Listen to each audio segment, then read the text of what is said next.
All right. So obviously, one of the biggest things that happened during the weekend was that the Patriots lost. They were on their, you know, they were trying to go 16-0, and now they are not. Obviously, they lost to the Ravens 37-20, and I think the question should be asked with how the point spread looked. Did the Ravens give the blueprint on how to beat the Patriots this year? Because we've been questioning whether or not that the Patriots were unbeatable this year during the regular season, and to see them beat in such dominating fashion, the question needs to be asked. So go ahead and take it away. Okay, so I do believe that they kind of given a blueprint. Because if you look at it, they had what over 200 yards rushing. Lamar Jackson one of those yards. So their run game was dominating. Mark Ingram had 115. And some dude named Gus Edwards had 27 and a touchdown. So they were their run Some guy game. named Gus Edwards acted like he a bum off the street. He is an NFL pro. Don't disrespect him in here. I mean, shoot. But yeah, I guess so. But then if you look at last week, Nick 131 yards. Although he did have two fumbles, if he didn't have those two fumbles, and the Browns didn't kill themselves, they would have beat the Patriots last week. Oh, So absolutely.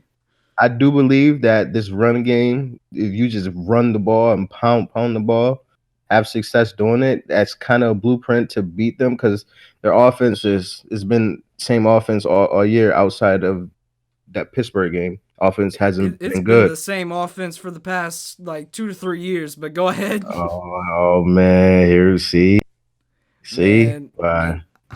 I had to put it out there. All right, Tom Brady been dinking and ducking. Yeah, go ahead. I mean, anytime you could beat a team with only 163 one passing touchdown, your run game is dominating like that, and I guess teams around the league should take notice and realize, all right, this is the way that we can beat them. Or if it's not, we should try something like this to put the Patriots defense on their heels because we know their offense can't score. We know their offense isn't going to score. So let's run the ball, control the clock. I think what? How long did the Ravens have the ball for? I think they had it. They Oh, had it 37 for minutes. yeah, just over 37 minutes, just over a second actually. So 37:01 was the possession time. That's crazy. That's literally Yeah. crazy. When you take into account that it's a 60-minute game, yeah. So they held it for well over half the game. Yeah, that's really good. And then on third down, they were 50%. And when they got into the red zone, they were 4 for 4. Where that was a touchdown, field goal, blah, blah, all that. So they're doing that was pretty well. Just pound the ball. You get your chance inside the red zone. Make sure you Um, capitalize on third down. Keep your offense on the field. Don't give the Patriots offense more. Don't give them any chance to score. Give them a few chances because of course, they're probably going to find a few ways to get a touchdown, but not really. The offense is terrible. Let's just say that. Um, I yeah, I don't guess know if that's I don't know if I'd say it terrible. Are you done? I didn't mean to yeah, interrupt yeah. you. No, All right. no. All right.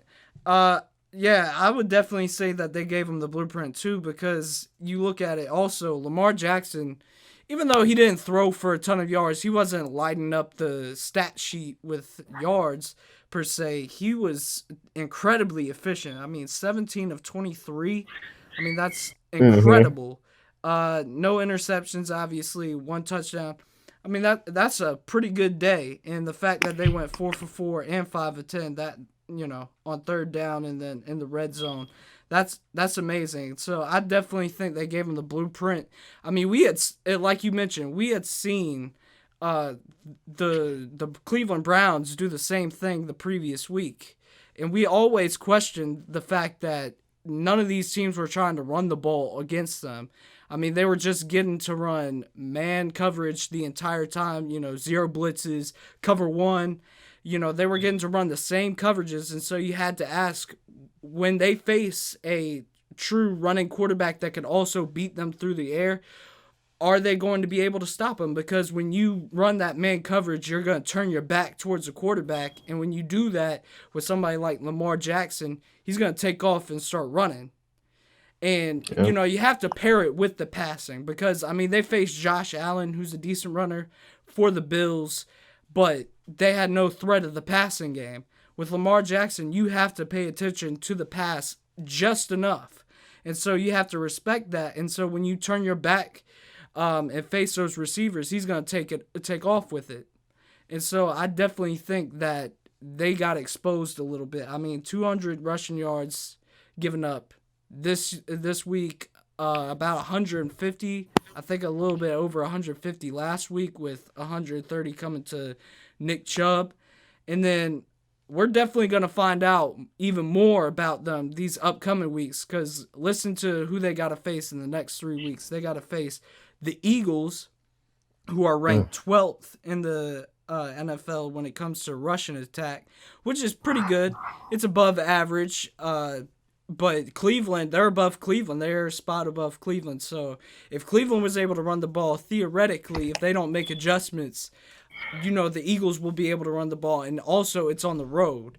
And so we'll see what happens there. But I think the Eagles could challenge them with their running attack with Jordan Howard and that rookie, I forget his name, Miles Sanders. Miles Sanders, Penn State. Yep.